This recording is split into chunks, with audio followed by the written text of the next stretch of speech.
तो नमस्कार दोस्तों, एमए हिंदी साहित्य के एक और नवीन वीडियो में आपका सहृदय स्वागत है। तो दोस्तों, ये वीडियो एमए हिंदी साहित्य के प्रथम सेमेस्टर के विद्यार्थियों के लिए है। और दोस्तों, ये जो आपका पेपर 1 है जिसका नाम है प्राचीन एवं मध्यकालीन काव्य और उसका इतिहास, इसकी तीसरी क्लास है। यदि दोस्तों आप लोगों ने 2 क्लासें नहीं देखी, यानी कि पहली और दूसरी क्लास, तो प्लीज़ यार इस वीडियो को देखने से पहले उन दोनों क्लास को देख लीजिएगा। दोस्तों, इस वीडियो में मैं इकाई 5 को कंप्लीट करने वाला हूं। जी हां दोस्तों, आज के इस वीडियो में हम आपके एग्जाम की दृष्टि से इकाई 5 के सभी द्रुत पाठ के कवि कंप्लीट करने वाले हैं, जिनमें है चंदवरदाई, अमीर खुसरो, संत रैदास, गुरु नानक देव और नामदेव जी।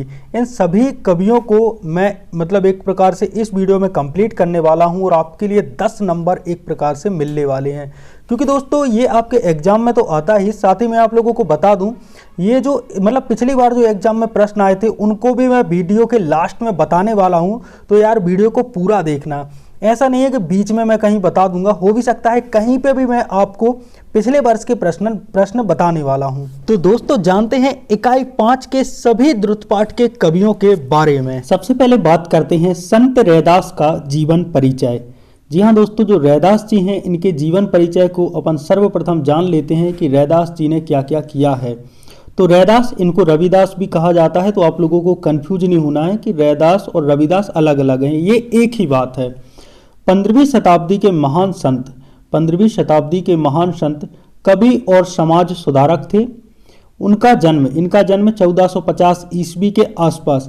देखिए यहाँ पर एग्जैक्ट डेट या वर्ष नहीं दिया रहता है, तो 1-2 वर्ष यहाँ इधर उधर भी हो जाता है, तो इसलिए लगभग माना जाता है कि उनका जन्म 1450 ईस्वी के आसपास वाराणसी के, यानी वाराणसी आप लोग जानते होंगे बनारस, ठीक है, वाराणसी के गोविंदपुरा में हुआ था। उनके पिता का नाम रघु और माता का नाम कर्मा देवी था। रैदास जी के पिता का नाम रघु और माता का नाम कर्मा देवी था। उनका परिवार चमड़े का कार्य करता था। जी हाँ दोस्तों, और इसी कारण इनकी जो जाति थी वो चर्मकार जाति के थे। ठीक है, तो आपको ये बात भी याद रख सकते हैं कि ये किस जाति के थे, चर्मकार जाति के, क्योंकि दोस्तों इनका जो परिवार था वह चमड़े का कार्य करता था। रैदास जी की जो शिक्षा है प्रारंभ में सीमित रही, यानी कि पहले तो उनकी जो शिक्षा थी पहले ही काफी सीमित थी, लेकिन जो उनकी आध्यात्मिक प्रवृत्ति और ज्ञान ने उन्हें एक महान संत और कवि बनाया।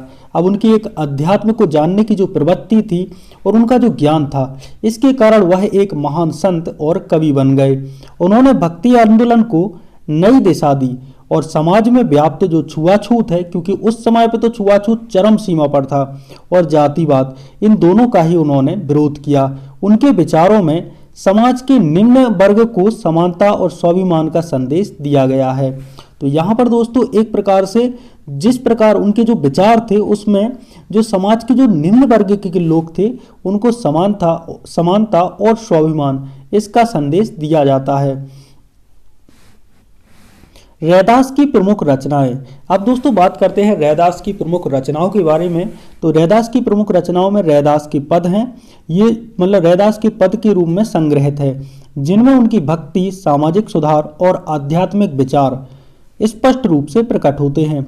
उनका एक प्रसिद्ध दोहा है, क्या है, मन चंगा तो कटौती में गंगा।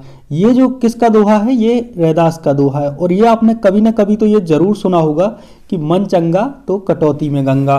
हिंदी साहित्य में उनका योगदान अद्वितीय है। जी हाँ दोस्तों, हिंदी साहित्य में रैदास जी का योगदान अद्वितीय है, यानी कि इनका स्थान कोई भी नहीं ले सकता है। उन्होंने सरल और सहज भाषा में अपने विचार व्यक्त किए, जिसमें आम जनता को उनकी बात समझने में आसानी हुई। उनकी रचनाएं सिख धर्म के ग्रंथ जो गुरु साहिब है, ठीक है, सिख धर्म के ग्रंथ गुरु ग्रंथ साहिब, इसमें भी रैदास जी की रचनाएं सम्मिलित हैं। ठीक है, तो ये बात भी आपको याद रखनी है।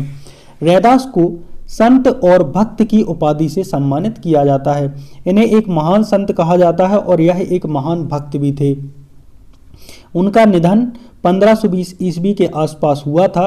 उनके विचार आज भी सामाजिक समरसता और भक्ति प्रेरणा के स्रोत हैं। आज भी सामाजिक समरसता, यानी कि एक प्रकार से समाज में समानता फैलाने के लिए और भक्ति को प्रेरणा देने के लिए स्रोत हैं। अब दोस्तों बात करते हैं हमारे अगले कवि, जो कि हैं चंदवरदाई जी।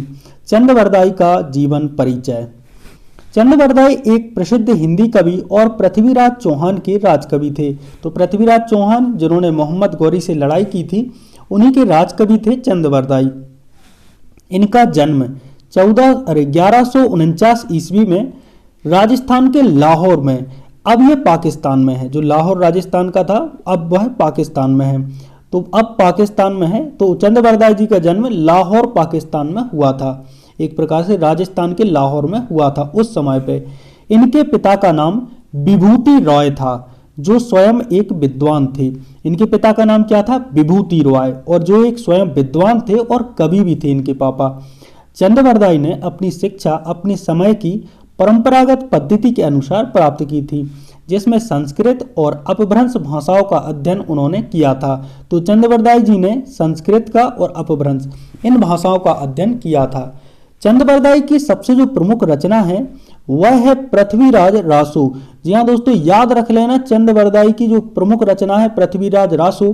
कई एग्जाम में ये प्रश्न पूछा गया है, आपके हिंदी साहित्य में, आपके ऑब्जेक्ट में भी लास्ट टाइम पूछा गया था कि पृथ्वीराज रासो किस कवि की रचना है, तो उसमें आपको टिक करना था चंद। लेकिन कई लोगों ने पढ़ा ही नहीं था, तो उनको तो मेरा मतलब ऐसे लगता है कि सालों को इतनी मार मारे जो पढ़ के मतलब ये प्रश्न छोड़ देते हैं, तो मतलब क्या ही बताएं।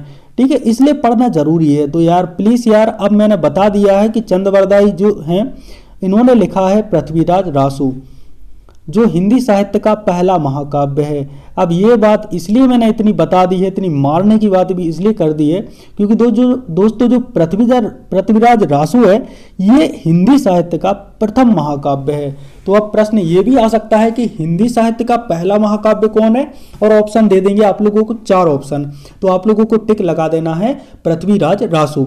यदि प्रश्न ये आ जाए कि पृथ्वीराज रासो के लेखक कौन है, तो उसके लेखक है चंद। ठीक है, या ये आ जाए कि चंद ने क्या लिखा है, तो पृथ्वीराज रासो लिखा है। तो अलग अलग तरीके से एक ही मतलब बात को 3 प्रकार से पूछा जा सकता है। आगे हम जानते हैं, तो इस ग्रंथ में जो पृथ्वीराज रासो है, पृथ्वीराज चौहान है, उस समय के जो बहुत ही प्रतापी राजा थे, उनके जीवन और वीरता का वर्णन किया गया है।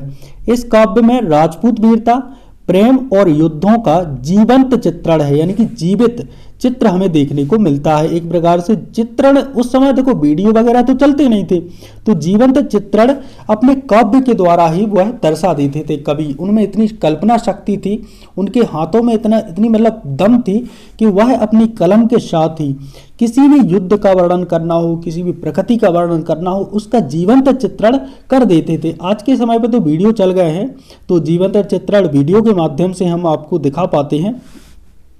हिंदी साहित्य में चंद का जो योगदान है वह महत्वपूर्ण है। उन्होंने वीर रस को साहित्यिक अभिव्यक्ति दी, हिंदी साहित्य में ऐतिहासिक घटनाओं को स्थान दिया। उनकी रचनाओं में हिंदी और संस्कृत का सुंदर समन्वय है। उन्हें आदि कवि की उपाधि दी जाती है क्योंकि उन्होंने वीरगाथा काल की शुरुआत की। उनका निधन 1191, देखो जन्म और निधन यहाँ पर 1-2 वर्ष आगे पीछे हो सकते हैं, कुछ लोग 1192 बोलते हैं, तो इससे आप लोगों को कंफ्यूज नहीं होना है, क्योंकि देखो 1192 बोलते हैं बहुत से लोग, तो इससे कंफ्यूज नहीं होना है। 91-92 कुछ भी लगभग लिख देना, बस आपको ये करना है एग्जाम में कि उनका जो निधन है वह 1191 ईस्वी में, मतलब 1191 लगभग में हुआ था। ठीक है, माना जाता है कि वे पृथ्वीराज चौहान के साथ ही मारे गए थे। उनका जीवन और कृतित्व भारतीय साहित्य और इतिहास की अमूल्य धरोहर है। इस प्रकार से पृथ्वीराज जो चंद जी हैं, इनका हमने जीवन परिचय जान लिया है। दोस्तों अब जानते हैं हमारे अगले जो कवि अमीर खुसरो का जीवन परिचय। जी हाँ दोस्तों, जो अमीर खुसरो हैं इनका जीवन परिचय जानना भी काफ़ी ज़्यादा इम्पोर्टेंट है। आइए जानते हैं अमीर खुसरो का जीवन परिचय। दोस्तों अमीर खुसरो का जो जन्म है वह लगभग 1253 ईस्वी में उत्तर प्रदेश के एटा जिले के पटियाली गांव में हुआ था। एटा जिले के किस गांव में? पटियाली गांव में। तो याद रखना, उत्तर प्रदेश के एटा जिले के पटियाली गांव में अमीर खुसरो जी का जन्म 1253 ईस्वी में हुआ था। उनके पिता सैफुद्दीन एक तुर्की सैनिक थे। उनके जो पिता थे वह तुर्की सैनिक होते हैं वह सैनिक थे जो भारत में आकर बस गए थे। पहले उनके जो पिता थे वह तुर्क में रहते थे, उसके बाद ये भारत में आकर बस गए। उनकी माता दौलतनाज दिल्ली की रहने वाली एक भारतीय महिला थी। उनकी जो माता थी वह दिल्ली की निवासी थी, ठीक है। उनकी माता का नाम था दौलतनाज। अमीर खुसरो ने अपनी जो प्रारंभिक शिक्षा है वह दिल्ली में ही प्राप्त की। उन्होंने फारसी, अरबी, तुर्की और संस्कृत भाषाओं, याद रखना दोस्तों, अमीर खुसरो भले ही मुसलमान थे, इसके बावजूद इन्होंने फारसी का तो देखो स्वाभाविक है, मुसलमान है तो फारसी का तो अध्ययन करेंगे ही, अरबी, तुर्की, इन तीनों भाषाओं का उन्होंने अध्ययन किया। साथ ही दोस्तों मुसलमान होते हुए भी उन्होंने संस्कृत भाषा का भी गहन अध्ययन किया, क्योंकि दोस्तों उनका जो उद्देश्य था, कभी पता है ये नहीं देखते कि हम किस धर्म को पढ़ेंगे। यदि आपको दोस्तों आगे कवि बनना है या आपको कुछ लेखक बनना है तो आपको किसी भी साहित्य है, किसी भी भाषा का साहित्य है, किसी भी धर्म का साहित्य है, उसका गहन अध्ययन करना जरूरी होगा, क्योंकि दोस्तों ये आपके लिए इम्पोर्टेंट होगा, एक प्रकार से आपको आगे हेल्प ही करेगा। वे बाल्यकाल से ही कविता और संगीत में रुचि रखते थे। तो जो अमीर खुसरो थे वो बचपन से ही कविताओं में और संगीत में रुचि रखते थे। खुसरो ने अनेक रचनाएं की हैं, जिसमें प्रमुख है तुगलकनामा, इन्हीं की रचना है, खालिक बारी इन्हीं की रचना है, नूह सिपहर इन्हीं की रचना है और मिफ्तार उल फुतूह इन्हीं की रचना है। खालिक बारी है जो उनकी एक प्रसिद्ध रचना है, जिसे हिंदी फारसी का पहला शब्दकोश माना जाता है। खालिक बारी को हिंदी फारसी का पहला शब्दकोश माना जाता है। हिंदी साहित्य में उनका जो योगदान है वह अत्यधिक महत्वपूर्ण है। उन्होंने हिंदी भाषा के प्रारंभिक विकास में योगदान दिया और हिंदी व फारसी के मेल से एक नई शैली का निर्माण किया। वे तहजीब उल हिंद के जनक कहे जाते हैं। अब प्रश्न कई बार पूछ लिया जाता है कि तहजीब उल हिंद, इसके जनक कौन कहे जाते हैं, तो इसका आंसर भी आपको लगाना है अमीर खुसरो, ठीक है। खुसरो ने कव्वाली और गजल की विधा को भी विकसित किया। इन्होंने कव्वाली और गजल जो आज भी मतलब चलती हैं, इन दोनों विधाओं को विकसित किया। अमीर खुसरो को तूतिए हिंद यानी कि तोताए हिंद, एक प्रकार से तूतिए हिंद, तोताए हिंद, इन्हें तोताए हिंद भी कहा जाता है, क्योंकि दोस्तों तोताए हिंद का मतलब होता है भारत का तोता। इस मतलब इसकी भी उपाधि दी गई है। उनका निधन 1325 ईस्वी में, लगभग बता रहा हूँ 1325 ईस्वी में हुआ था। उनकी रचनाएं आज भी भारतीय साहित्य और संगीत की धरोहर है। तो दोस्तों ये होता है अमीर खुसरो जी का जीवन परिचय। अब बात करते हैं हमारे अगले कवि गुरु नानक देव, इनका जीवन परिचय। गुरु नानक देव सिख धर्म के संस्थापक और पहले गुरु थे। उनका जन्म 15 अप्रैल 1469 को रावी नदी के किनारे स्थित तलवंडी यानी कि वर्तमान में पाकिस्तान में ननकाना साहिब है उसमें हुआ था। उनके पिता का नाम मेहता यानी कि कालू मेहता और माता का नाम तृप्ता देवी था। वे एक किसान परिवार से थे। उनके जो माता पिता थे वह किसान परिवार से थे, यानी कि माता पिता किसान थे, तो इसलिए जो गुरु नानक देव जी हैं यह भी किसान ही थे। गुरु नानक देव जी ने अपनी प्रारंभिक जो शिक्षा है वह स्थानीय पाठशाला में प्राप्त की। बचपन से ही वे आध्यात्मिक प्रवृत्ति के थे और सांसारिक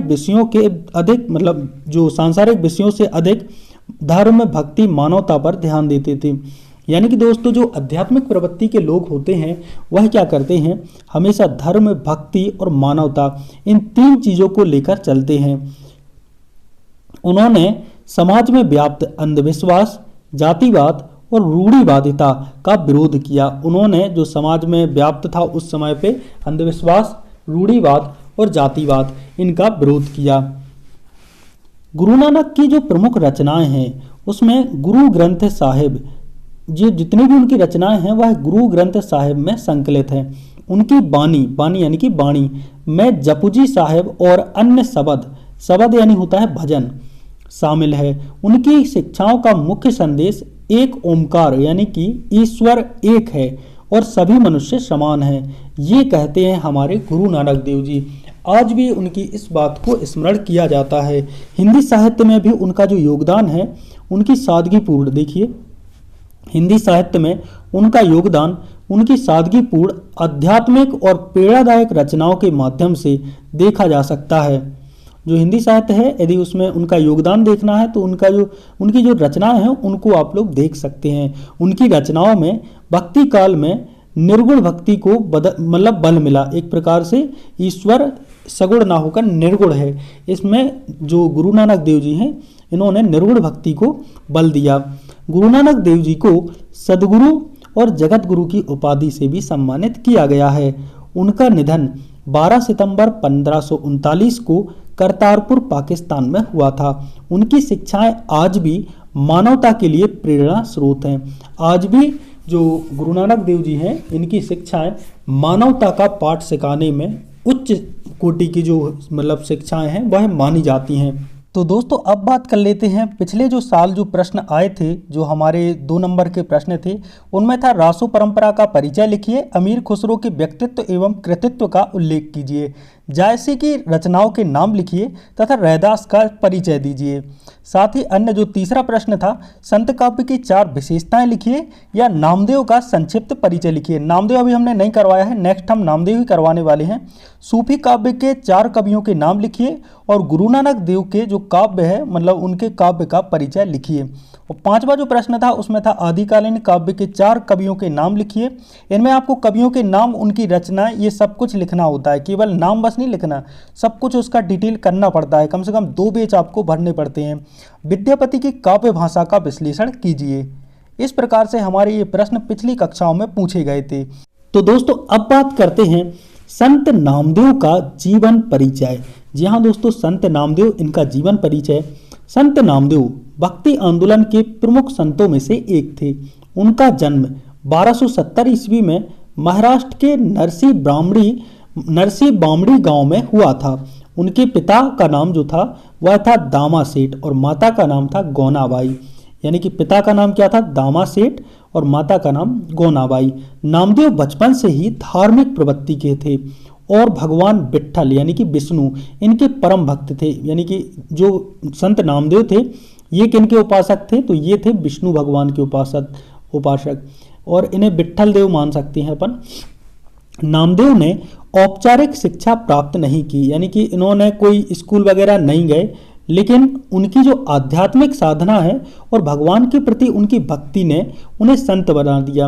इन्होंने कोई भी स्कूल वगैरह ज्वाइन नहीं किया, लेकिन उनकी जो भगवान के प्रति भक्ति है और आध्यात्मिक साधना है, इस कारण से वह क्या बन गए, संत बन गए। वे मराठी और हिंदी के महान भक्त कवि थे। उनकी रचनाओं में भगवान के प्रति अनन्य प्रेम और समर्पण का भाव प्रकट होता है। उनकी प्रमुख रचनाएं उनके अभंग यानी कि भक्ति गीत हैं, जिसमें गुरु ग्रंथ साहिब में संकलित 61 पद प्रमुख हैं। उनकी रचनाओं में ईश्वर के प्रति समर्पण, सामाजिक एकता और मानवता की शिक्षा मिलती है। हिंदी साहित्य में नामदेव का योगदान उनके भक्ति गीतों के माध्यम से दिखता है, जो निर्गुण और सगुण भक्ति दोनों पर आधारित है। यानी कि जो इनके जो भक्ति गीत हैं ये निर्गुण और सगुण दोनों ही भक्ति पर, यानी कि दोनों ही भक्तियों पर आधारित है। उन्होंने समाज में व्याप्त जातिवाद, धार्मिक भेदभाव इनका विरोध किया। संत नामदेव को संत शिरोमणि की उपाधि दी गई। तो ये प्रश्न भी आपसे पूछ लिया जा सकता है, आपसे ऑब्जेक्ट में पूछ लिया जा सकता है कि संत शिरोमणि किसे कहा जाता है, तो आपको लिख देना है नामदेव जी को। संत नामदेव को संत शिरोमणि कहा जाता है। उनका निधन 1350 ईस्वी में हुआ। उनकी भक्ति और रचनाएं आज भी समाज को प्रेरणा देती हैं, यानी कि जो उनकी रचनाएं हैं वह आज भी समाज के लिए प्रेरणा का स्रोत है। तो दोस्तों इसी के साथ आपकी क्लास 3 यानी इकाई 5 भी समाप्त होती है। तो दोस्तों जो एमए हिंदी साहित्य के प्रथम सेमेस्टर के जितने भी विद्यार्थी हैं सभी से अनुरोध है, यदि आपका पहला पेपर होने वाला है जिसका नाम है प्राचीन एवं मध्यकालीन काव्य और उसका इतिहास, और दोस्तों आप यदि फर्स्ट सेमेस्टर में हैं तो मेरी ये 3 क्लासें देख के एग्जाम में ज़रूर जाइएगा। ज़्यादा वक्त भी आपको बर्बाद नहीं करना है, आपको केवल और केवल आपको एक प्रकार से 20 या 60 मिनट मतलब 60 से 70 मिनट का आपको तैयारी करनी है और आप एग्जाम में 40 बाई 40 नंबर लेके आएंगे। और आपका यदि प्राइवेट में है तो 50 बाई 50 नंबर आपको मिलने वाले हैं। बाकी दोस्तों यदि आप लोग चैनल पर नए हैं तो प्लीज़ यार चैनल को भी सब्सक्राइब जरूर कर दीजिएगा, क्योंकि दोस्तों अब हम बात करने वाले हैं नेक्स्ट वीडियो में पेपर 2 के बारे में। बाकी मिलते हैं एक और नए वीडियो के साथ, तब तक के लिए जय सिया राम।